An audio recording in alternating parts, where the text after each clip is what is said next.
good afternoon, everyone, and I do thank you for joining us today. New Hope Radio, glad to be with you on 1590 on the AM dial, 92.7 FM WARV, also streaming live on Facebook and YouTube at New Hope Christian Church, Facebook, and YouTube. You can go to nhnewhopecc.tv and click either one. Thank you for joining us today. Got a very special program today. I have my good friend, Pastor Dave Aucoin, with me here in the studio. And also, we have a guest, Attorney Andrew Beckwith, president of MFI, Massachusetts Family Institute. And I'll tell you what, we got some things that we're going to address today because they're really important to the local church. So I'm glad you joined us today, and we're looking forward to some real good information on today's program. Wonderful. Thanks for having me on. And Andrew, it's so great having you with us today. So thank you for taking the time out to being with us here on the radio. Yeah, happy to do that. This is an important time for all of us as a nation to kind of reflect on what this crisis, this pandemic means for us. And, particularly it has an impact on churches, as I think so many of us saw on Sunday, not being able to worship together for most of us on Easter Sunday. Yeah, let's talk a little bit, first of all, about MFI. Let people know what you guys do and some of the services that you provide. Sure. Massachusetts Family Institute, or MFI, we're the local associate in Massachusetts for Focus on the Family. It's that wonderful international ministry started by Dr. James Dobson. It's been around for decades now, and MFI is coming up on its 30th anniversary. So we've been here in the Bay State doing research, education, and advocacy on issues of family values for, again, almost 3 decades. And by family values, I mean primarily the sanctity of life from conception all the way to natural death, and that manifests itself right now in trying to fight back against some of the legislation promoting abortion on Beacon Hill, as well as assisted suicide.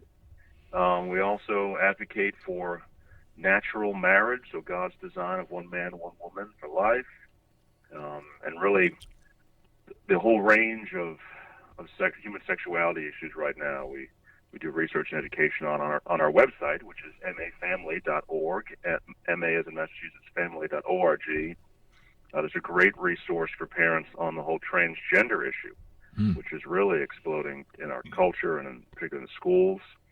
And probably we'll talk about most of today is one of the other 3 sort of key issues we focus on, which is religious liberty, both for individuals and for organizations like churches. So I'm an attorney myself, and we also work closely with groups like Alliance Defending Freedom. They were involved actually in a church case I'll be talking about out of Mississippi over the weekend, helping a church defend its rights to have a drive-in service. So life, marriage, religious liberty, those are some of the family values that we work for and try to uphold here in Massachusetts. Who would ever think that in this day and age, those would even be issues? I mean, if we go back 100 years, well, I don't think anybody even considered these would be problems today. I know. How things are changing. Well, thank you for being with us. We're going to address some of the issues regarding church liberties and church rights, and glad to have Pastor Dave Aucoin with us as well. Dave, thank you for joining us. And you want to start us off with asking Andrew a question about the rights that we have to gather together as local churches. Yeah. Good morning, Andrew. Hey. Good morning, Pastor Dave. How much overreach do you think the government has taken?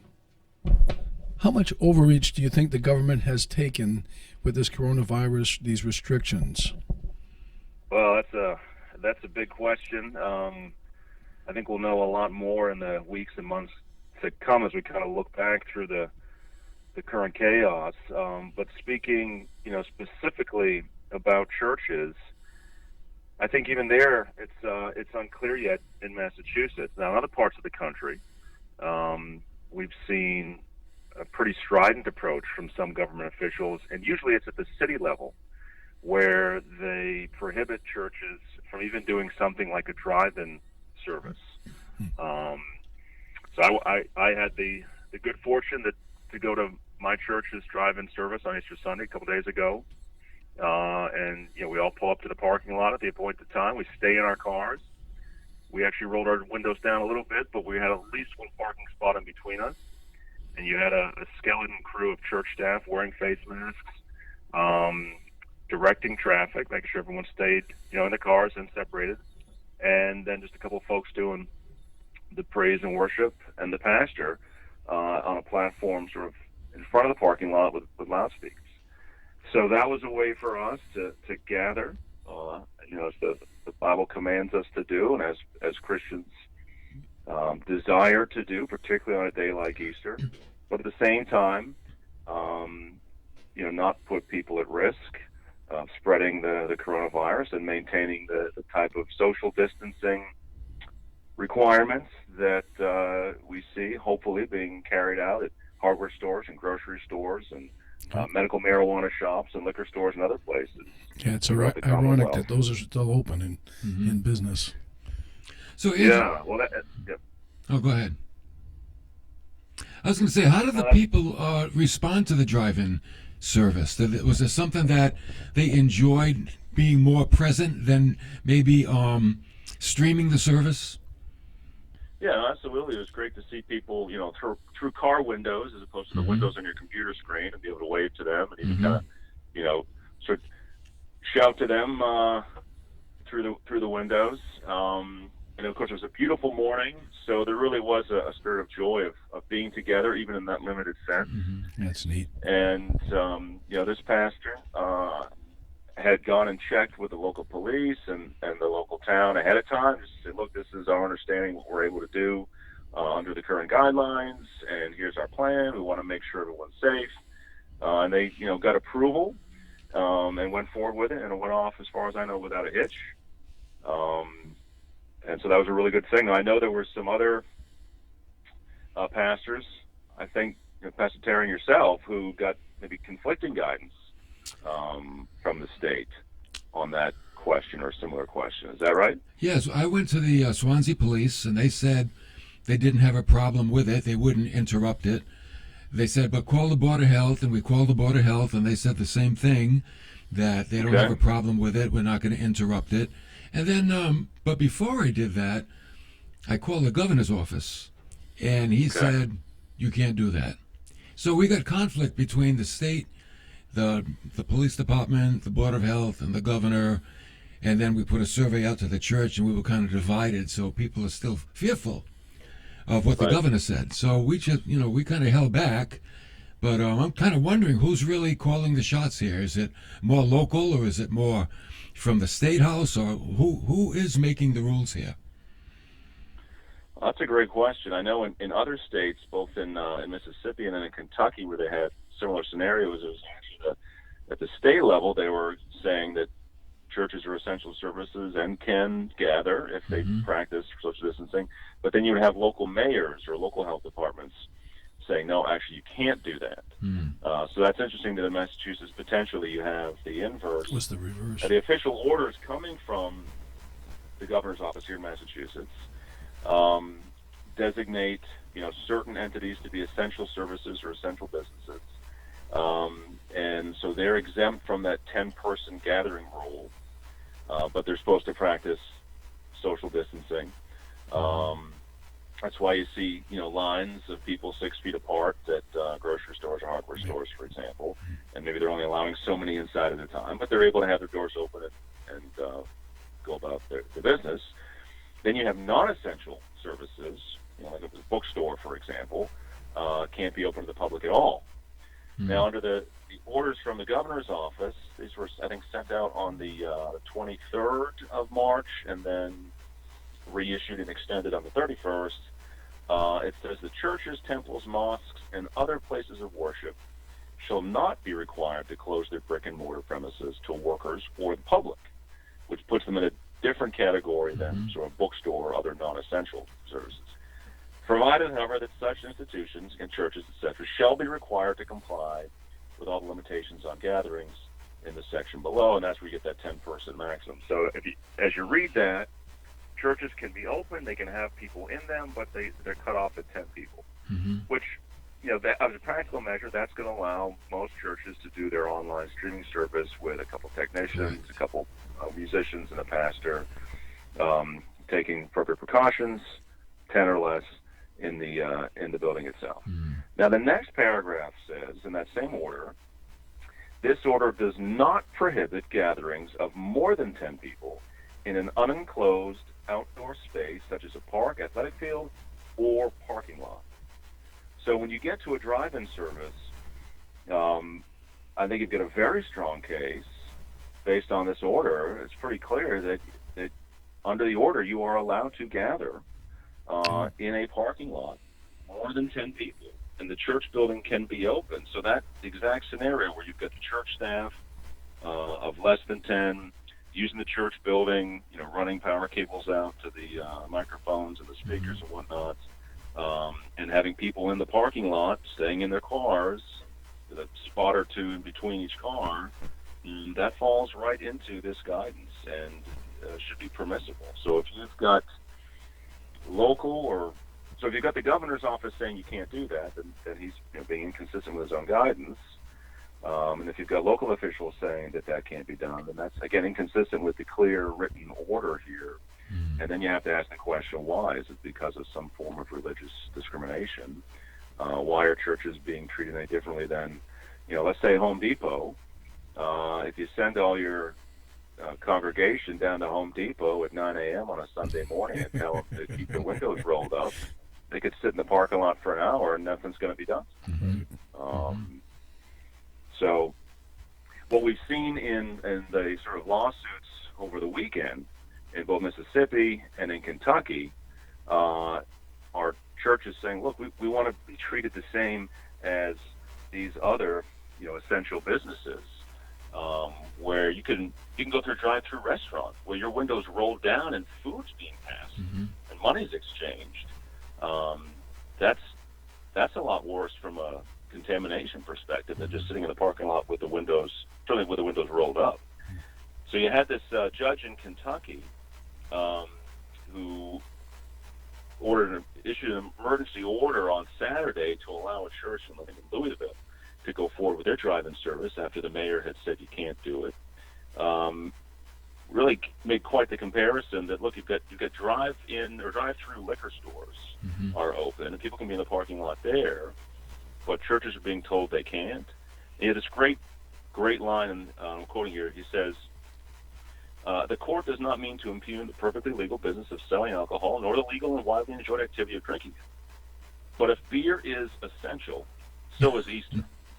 So he ruled in favor of the church there. I think that was a great ruling. And, if we have a specific situation here in Massachusetts where churches are being told that, unlike hardware stores, grocery stores, medical marijuana shops, they can't have people in their parking lots and can't gather outside like the order allows for, then we've got to ask why, because that appears to be a violation of the church's two First Amendment rights: the right to freedom of assembly, which is one of the 5 First Amendment rights, and the right to free exercise of religion.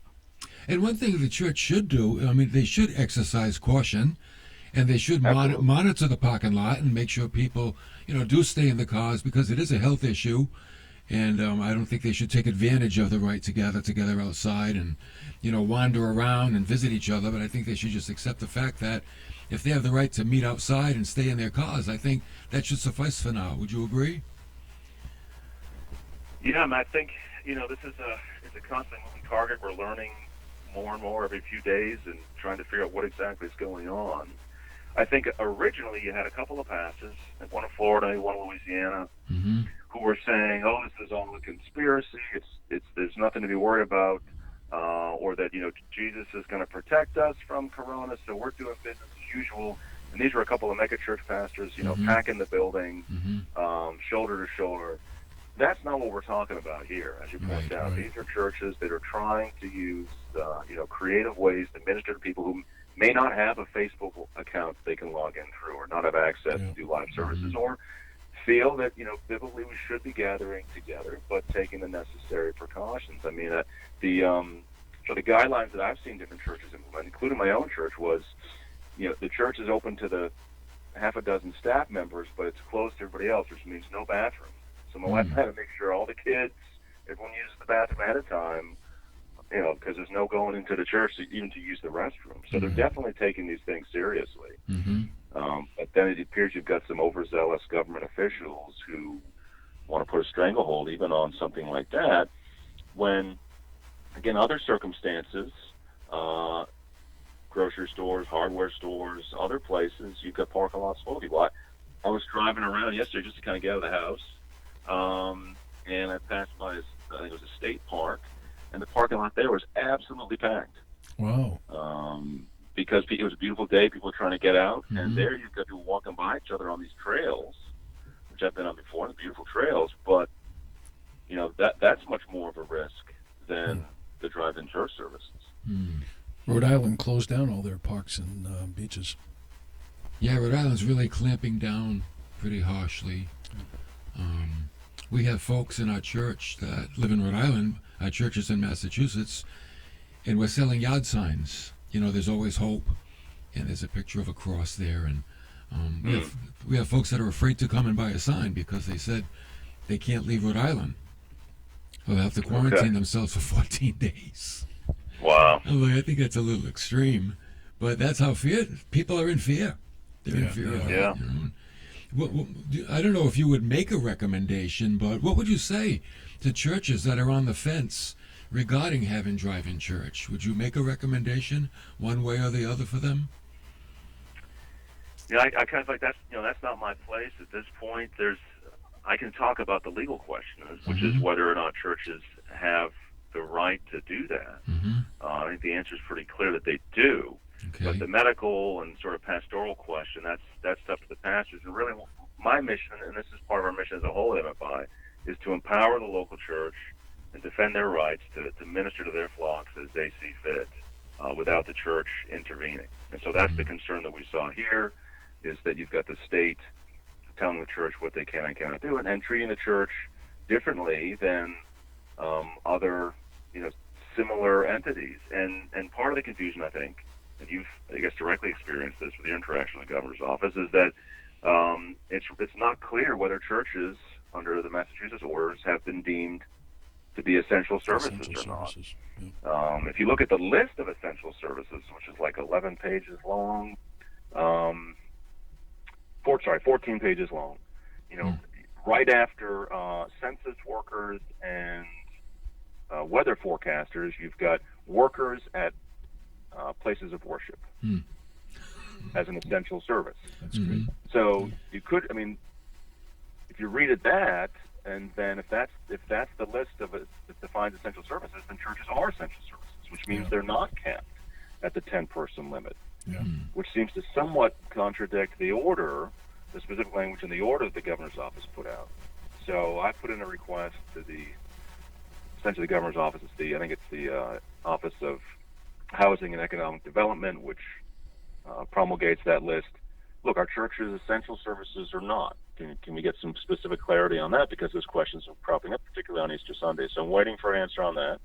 But I think churches can make a very strong argument that they've been designated essential services, so that 10-person limit doesn't apply to them. Again, I'm talking from a legal perspective.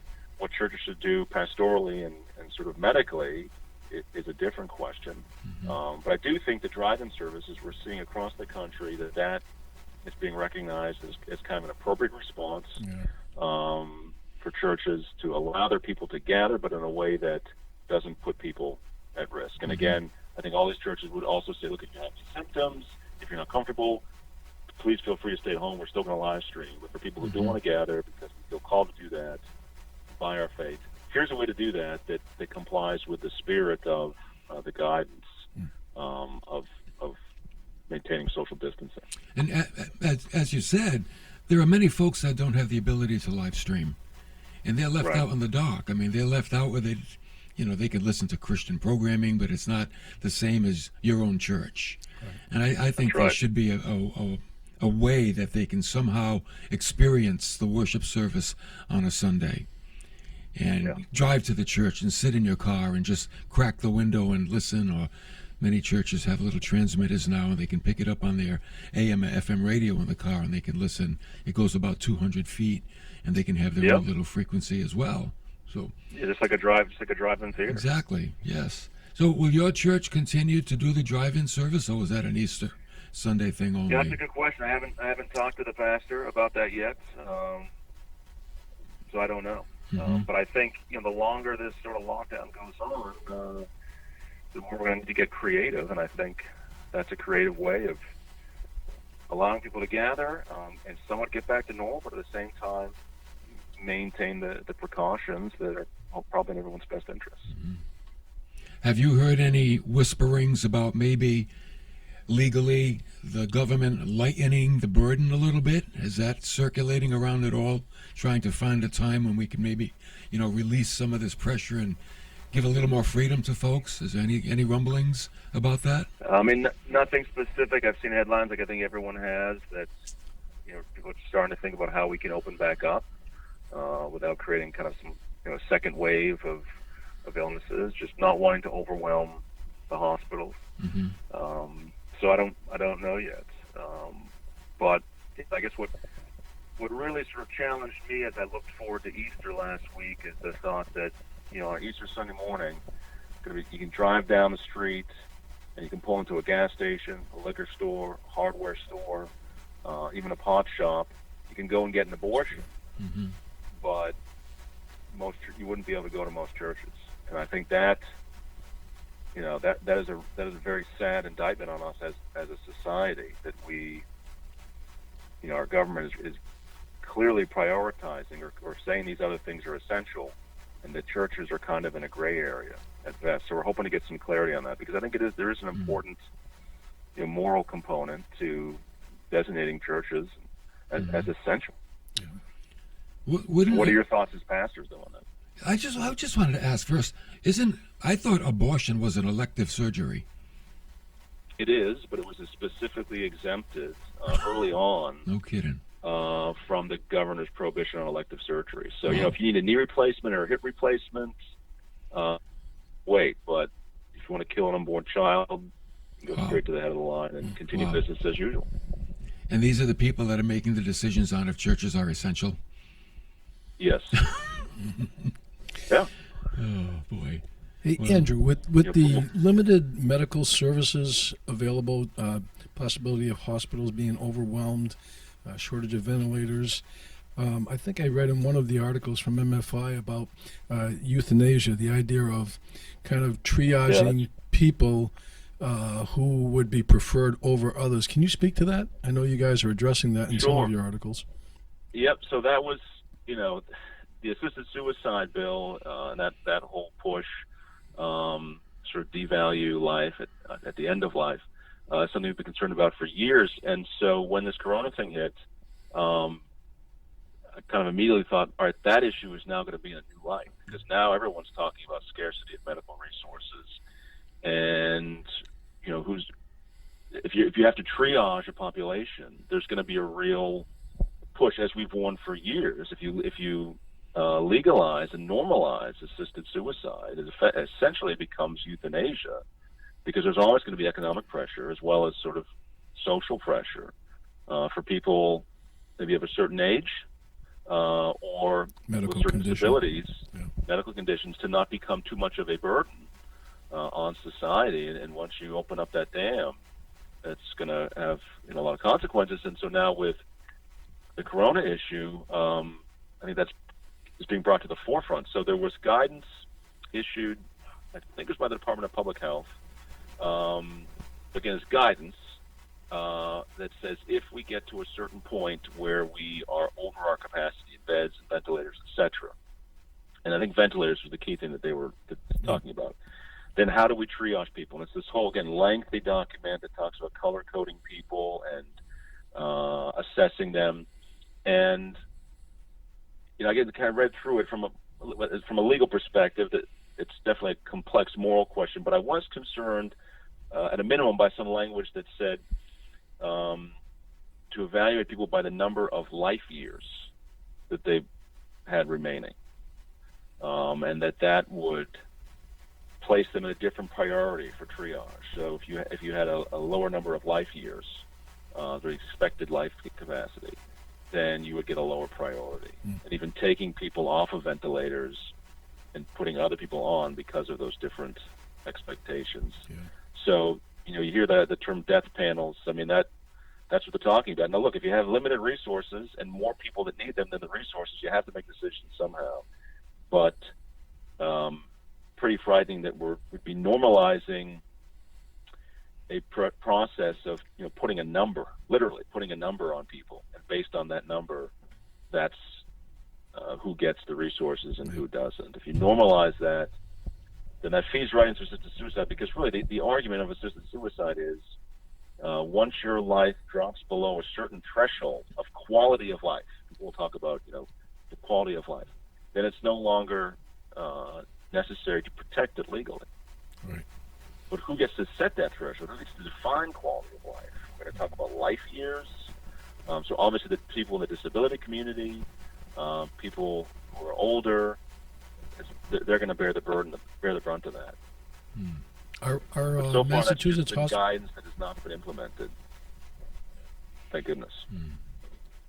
Andrew, we have about a minute to go. Why don't you let folks know how they can contact you if they have any questions or issues regarding their own faith walk or their church? I'm sure they'd love to get a hold of you. Sure. Well, you can contact me directly at andrew@mafamily.org, or just go to our website, MA is Massachusetts Family, mafamily.org. We've got a lot of resources on our website, our blogs that talk about these issues. If you have any questions about your church, or your employment, perhaps, if you feel like you're being discriminated against on a religious basis. I've got one woman who was told she had to work Sundays now, but that's a violation of her faith, so we're working with her. Any types of questions like that, about what your kids are being taught in school, even remotely. The Planned Parenthood and its sex education agenda is even being pushed into our homes through remote learning. There are a lot of resources on that. Please check out the website and feel free to get in contact. We're here to help. Andrew, thank you so much. So much good information. We're going to have to do this again sometime. Is that okay? That would be great. I look forward to it. All right. Thank you for joining us. Down there in South Shore. All right. Thank you. I appreciate it. bless. Thank you so much. Well, everybody, that's about all the time we have today. Thank Andrew Beckwith for being with us. Massachusetts Family Institute. What a great organization. Listen, that's it. We will see you tomorrow.